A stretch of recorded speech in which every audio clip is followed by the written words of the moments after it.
तर सुरुवातीलाच आपण चर्चा करणार आहोत विधानसभा निवडणुकीमध्ये बंड करणाऱ्यांच्या मुद्द्याबाबत आणि राज्यामधील एकूणच 288 विधानसभेच्या जागांसाठी 4140 उमेदवार हे सध्याच्या घडीला रिंगणामध्ये उतरल्याचं आपण सगळ्यांनी पाहिलेलं होतं आणि त्याच अनुषंगाने काही बदल देखील घडत असल्याचं आपल्याला पाहायला मिळतंय। तर एकूणच काय तर विधानसभेमध्ये बहुमत गाठण्यासाठी 145 ची मॅजिक फिगर लागणार आहे आणि एकंदरीतच या संपूर्ण बदलांमध्ये बहुमतासाठी लागणाऱ्या जागांपेक्षा बंडखोरांची संख्या ही जास्त आहे। जवळपास 157 बंडखोर उमेदवार हे आपलं अस्तित्व पणाला लावून मैदानामध्ये उतरलेले आहेत आणि याविषयी इतकंच आहे की जनतेसाठी आणि विकासासाठी आम्ही बंड केल्याचं अनेक बंडखोर सांगताना दिसतात। कारण काहीही असो, मात्र प्रश्न असा आहे की त्यांनी पुकारलेलं बंड यांना विजयाचा गुलाल उधळून देणार की मतविभाजन होऊन दोघांच्या भांडणात तिसऱ्याचाच लाभ होणार आहे हे तर आता येणारा काळच सांगेल। मात्र तत्पूर्वी निवडणूक महाराष्ट्राची आपण सातत्याने लोकशाही मराठीवर पाहतोय। मतदारसंघामध्ये लढती आहेत 288 पैकी बहुमतासाठीचा आकडा 145 आणि उमेदवार जे रिंगणात आहेत 288 जागांसाठी 4140 उमेदवार या घडीला रिंगणात आहेत।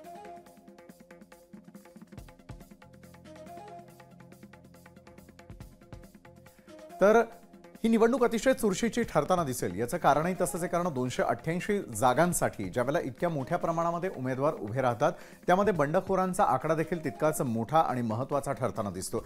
कारण अनेक ठिकाणी असं असतं की पक्ष ज्यावेळेला आपापले उमेदवार जाहीर करताना आपल्याला पाहायला मिळत असतं त्यावेळेला अनेकांची मनधरणी करण्याची वेळ येत असते। कारण अनेकांनी गेले 5 वर्ष केलेली तयारी पूर्ण होताना देखील त्यांना तिकीट मिळत नाही। मग अशा वेळेला काय करावं? तर या सगळ्या घटना घडत असतानाच निवडणुका आल्या की पक्ष बदल करणं, उमेदवारांची आयात करणं या गोष्टी नेहमीच्याच झालेल्या आहेत।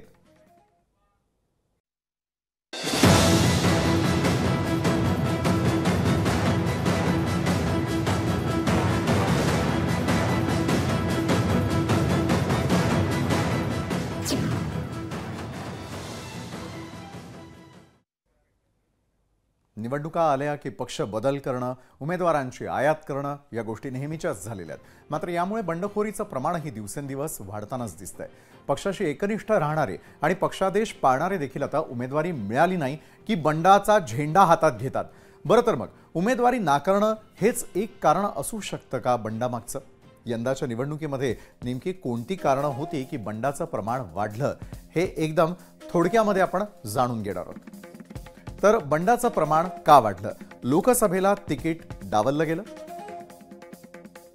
त्यानंतर विधानसभेलाही उमेदवारी मिळालीच नाही, तर आयात उमेदवारांमुळे नाराजीचं सूर, पक्षांतर्गत विरोध डावलून उमेदवारीमुळे ही बंडखोरी,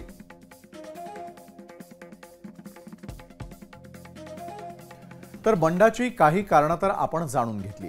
मात्र पक्षश्रेष्ठींविरोधात जाऊन भूमिका घेणं हे त्या पदाधिकाऱ्यांसाठी देखील तितकीच कसोटीचा क्षण असतो।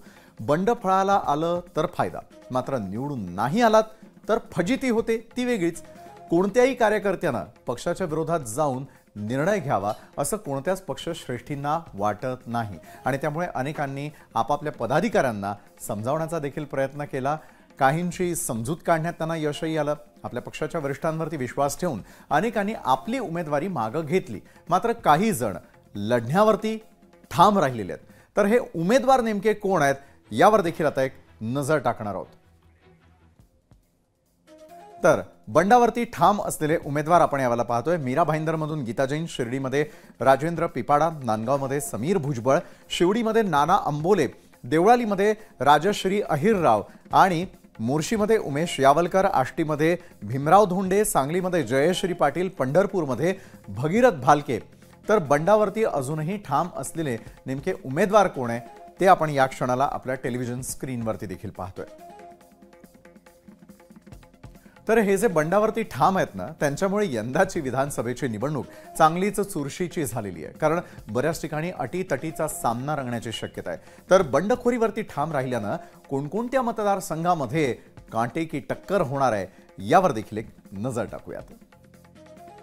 तर बंडखोर आणि त्या ठिकाणी रंगणारा सामना असेल कल्याण पूर्वमध्ये सुलभा गायकवाड विरुद्ध महेश गायकवाड। त्यानंतर मीरा भाईंदरमध्ये थेट लढत आहे नरेंद्र मेहता भाजपचे, त्यांच्या विरोधात भाजपच्याच बंडखोर गीता जैन. शिर्डीमध्ये भाजपचे राधाकृष्ण विखे पाटील यांच्या विरोधामध्ये भाजपचेच बंडखोर असलेले राजेंद्र पिपाडा, ही देखील अतिशय रंगतदार अशी लढत. शिर्डी पाठोपाठ नांदगावमध्ये शिवसेनेचे सुहास कांदे विरुद्ध राष्ट्रवादी काँग्रेसचे बंडखोर समीर भुजबळ, हा असेल आणखी एक सामना. शिवडीमध्ये देखील चित्रतेच आहे. मनसेचे बाळा नांदगावकर यांच्या विरोधामध्ये भाजपचे बंडखोर नाना अंबोले, ही लढत. त्यानंतरचा पुढचा महत्त्वाचा सामना आहे तो म्हणजे राष्ट्रवादीच्या सरोज अहिरे विरुद्ध शिवसेनेच्या राजश्री अहिरराव देवळालीमधली ही लढत असेल. त्यानंतर मुर्शीकडे वळूयात. मुर्शीमध्ये देखील राष्ट्रवादीचे देवेंद्र भुयार विरुद्ध भाजपचे बंडखोर उमेश यावलकर असा सामना रंगणार आहे. बंडखोर आणि त्यांच्या समोर असलेले उमेदवार यांच्यातला सामना आपण पाहतोय. आष्टीमध्ये तर चित्र वेगळं आहे, कारण राष्ट्रवादीचे बाळासाहेब आजबे विरुद्ध भाजपचे सुरेश धस आणि त्यांच्या विरोधात भाजपचेच बंडखोर असलेले भीमराव धोंडे, त्यामुळे तिरंगी लढत या ठिकाणी पाहायला मिळेल. त्यामुळे मतदारांसमोर हे 3 पर्याय होते. सिंदखेड राजामध्ये शशिकांत खेडेकर शिवसेनेचे विरुद्ध मनोज कायंदे राष्ट्रवादीचे, अशा प्रकारचा हा सामना आपल्याला सिंदखेड राजामध्ये. सिंदखेड राजानंतर वळूयात सांगलीमध्ये पृथ्वीराज पाटील विरुद्ध जयश्री पाटील असा सामना असेल, कारण काँग्रेसकडून पृथ्वीराज पाटील यांना त्या ठिकाणी तिकीट देण्यात आलं. काँग्रेसच्या बंडखोर जयश्री पाटील मात्र त्यामुळे नाराज झाल्या. मात्र आपण बंडावरती ठाम असल्याचं त्यांनी ठासून सांगितलं. पुढे पंढरपूरमध्ये राष्ट्रवादी काँग्रेस शरदचंद्र पवार पक्षाचे अनिल सावंत विरुद्ध काँग्रेसचे बंडखोर भगीरथ भालके, त्यामुळे पंढरपूरकडे देखील आपल्या सगळ्यांचं लक्ष लागून असेलच. जळगाव शहरातही हेच चित्र आपल्याला पाहायला मिळालं. जळगावमध्ये शिवसेना उद्धव बाळासाहेब ठाकरेंच्या जयश्री महाजन विरुद्ध शिवसेनेचे कुलभूषण पाटील, हा जळगाव शहरामध्ये रंगणारा सामना असेल.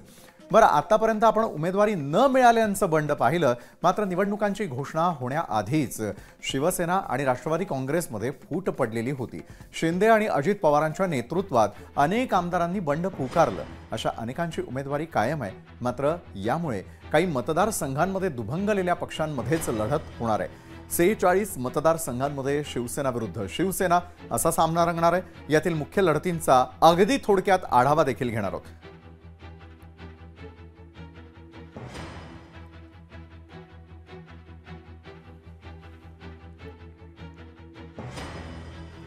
तर कुठे कुठे शिवसेना विरुद्ध शिवसेना अशा प्रकारचा सामना असेल. कोपरी 5 पाखाडी, म्हणजेच ज्या ठिकाणी राज्याचे मुख्यमंत्री एकनाथ शिंदे लक्ष वेधून घेतील, कारण शिवसेनेचे एकनाथ शिंदे विरुद्ध असलेला हा सामना अतिशय मोलाचा ठरेल. कुडाळमध्ये देखील शिवसेनेचे निलेश राणे विरुद्ध शिवसेना उद्धव बाळासाहेब ठाकरेंचे वैभव नाईक, त्यामुळे कोकणातली ही अतिशय चुरशीची लढाई शिवसेना विरुद्ध शिवसेना. कुडाळ पाठोपाठ सावंतवाडीमध्ये शिवसेनेचे दीपक केसरकर विरुद्ध राजन तेली, शिवसेना उद्धव बाळासाहेब ठाकरे गटाचे. रत्नागिरीमध्ये उदय सामंत शिवसेनेचे विरुद्ध शिवसेना उद्धव बाळासाहेब ठाकरेंचे बाळ माने हे उमेदवार दिले गेलेले आहेत. त्यानंतर गुहागरमध्ये भास्कर जाधव शिवसेना उद्धव बाळासाहेब ठाकरे गटाकडून, त्यांच्या विरोधात असतील शिवसेनेचे राजेश बेंडल. त्यानंतर दापोली लक्ष वेधी ठरेल, कारण शिवसेना उद्धव बाळासाहेब ठाकरेचे संजय कदम विरुद्ध शिवसेनाचेच योगेश कदम असा देखील सामना आपल्याला दापोलीमध्ये पाहायला मिळेल. त्यानंतर महाडमध्ये शिवसेनेचे भरत गोगावले विरुद्ध शिवसेना उद्धव बाळासाहेब ठाकरे या गटाच्या स्नेहल जगताप. त्यानंतर कर्जतमध्ये शिवसेना उद्धव बाळासाहेब ठाकरेंचे नितीन सावंत विरुद्ध शिवसेनेचे महेंद्र थोरवे ही लढत असेल. कर्जत नंतर ओवळा माझीवाडा, पुन्हा एकदा ठाण्यामध्ये शिवसेनेचे प्रताप सरनाईक विरुद्ध शिवसेना उद्धव बाळासाहेब ठाकरेंचे उमेदवार नरेश मणेरा. तर भिवंडी ग्रामीणमध्ये देखील चित्र असेल. महादेव घाटोळ विरुद्ध शांताराम मोरे शिवसेनेचे. कल्याण पश्चिममध्ये शिवसेनेचे उद्धव बाळासाहेब ठाकरे गटाचे सचिन बासरे विरुद्ध विश्वनाथ भोईर शिवसेनेकडून. त्यानंतर अंबरनाथमध्ये शिवसेना उद्धव बाळासाहेब ठाकरे गटाकडून राजेश वानखेडे विरुद्ध बालाजी किणीकर असतील शिवसेनेचे उमेदवार. तर शिवसेनेप्रमाणेच राष्ट्रवादीची देखील अवस्था आहे बरं का. शरद पवारांची साथ सोडून काही आमदार अजित पवारांसोबत जाऊन सत्तेत सामील झाले आणि त्यामुळे राष्ट्रवादी काँग्रेसमध्ये देखील मोठी फूट पडली. दरम्यान शिवसेनेप्रमाणेच काही ठिकाणी राष्ट्रवादी विरुद्ध राष्ट्रवादी अशा प्रकारची लढत आपल्याला पाहायला मिळणार आहे.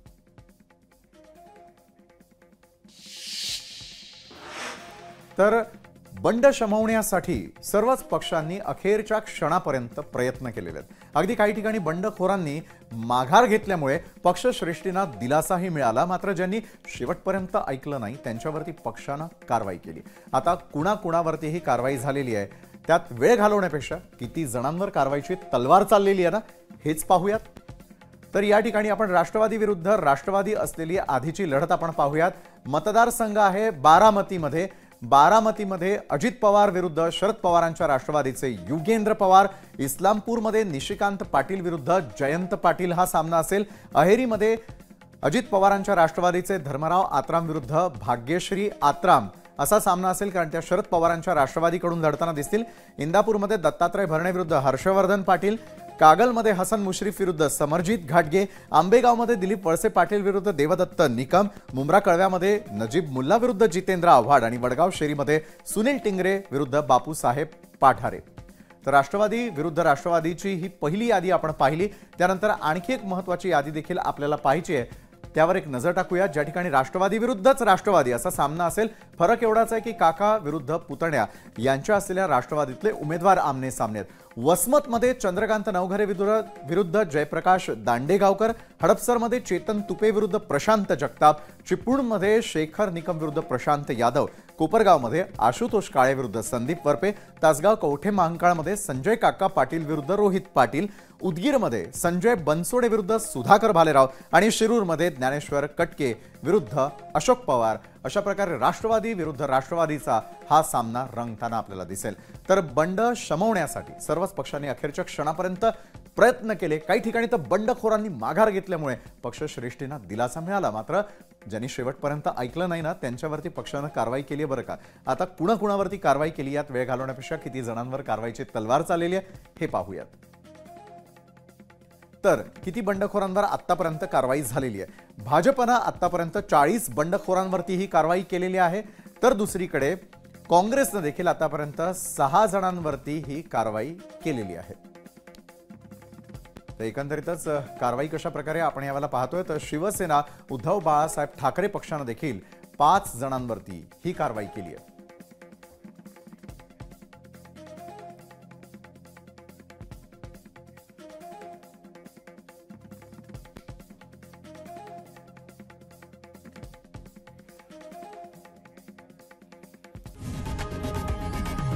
लोकशाही मराठी ऐका, पहा, जागरूक रहा।